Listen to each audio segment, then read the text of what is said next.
ഇപ്പോൾ നമ്മളോടൊപ്പം കേരള മാരിടൈം ബോർഡിൻ്റെ നോഡൽ ഓഫീസറായ ക്യാപ്റ്റൻ അരുൺകുമാർ ചേരുന്നുണ്ട്. സാർ, ഇപ്പോൾ രക്ഷാപ്രവർത്തനം എങ്ങനെയാണ് മുന്നോട്ടേക്ക് പോകുന്നത്? കപ്പലിലുള്ള തീ അണക്കാൻ കഴിഞ്ഞിട്ടില്ല എന്നാണ് കോസ്റ്റ് ഗാർഡിൽ നിന്ന് കിട്ടിയ റിപ്പോർട്ട്. കോസ്റ്റ് ഗാർഡിൻ്റെ 3 കപ്പലുകൾ അവിടെ ഫയർ ഫൈറ്റിങ്ങിന് എൻഗേജ് ആയിട്ടാണ് ഉള്ളത്. പിന്നെ പ്രധാനമായിട്ടും നമുക്ക് മനസ്സിലാക്കാൻ കഴിയുന്നത് മൊത്തം കണ്ടെയ്നറുകളിൽ 153 കണ്ടെയ്നറുകൾ ഡേഞ്ചറസ് ഗുഡ്സ് ഉള്ളതാണ്. മൊത്തം കണ്ടെയ്നറുകളിൽ ഏകദേശം 25ഓളം കണ്ടെയ്നറുകൾ വെള്ളത്തിൽ വീണതായിട്ടാണ് കോസ്റ്റ് ഗാർഡ് തരുന്ന ഇൻഫോർമേഷൻസ്. കണ്ടെയ്നർ വീണ്ടെടുക്കാനുള്ള ശ്രമങ്ങളും സമാന്തരമായിട്ട് നടക്കുന്നുണ്ടല്ലേ? അതെന്താണെന്ന് വെച്ചാൽ ഇതിൽ നമ്മളെ കേന്ദ്ര സംസ്ഥാന ഗവൺമെൻറ്റുകൾ ശക്തമായിട്ടുള്ള ഇടപെടലുകൾ അവരുടെ ഏജൻസി മിഷണറീസും കൊണ്ട് നടത്തിയിട്ടുണ്ട്.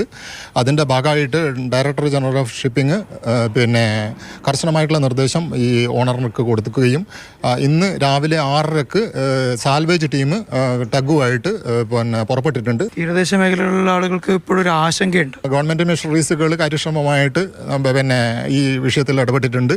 കാര്യക്ഷമമായിട്ടുള്ള ഇടപെടലുകൾ നമ്മുടെ സംസ്ഥാന ഗവൺമെൻറ് എടുക്കുന്നുണ്ടാകും. അതേപോലെ തന്നെ അത് വേണ്ട രീതിയിലുള്ള ഇടപെടലുകൾ പിന്നെ നമ്മളുടെ ഗവൺമെൻറ് ഏജൻസികൾ സ്വീകരിക്കുന്നുണ്ട്. അപ്പം ആശങ്കപ്പെടാനൊന്നുമില്ല എന്നാണ് എനിക്ക് പറയാനുള്ളത്.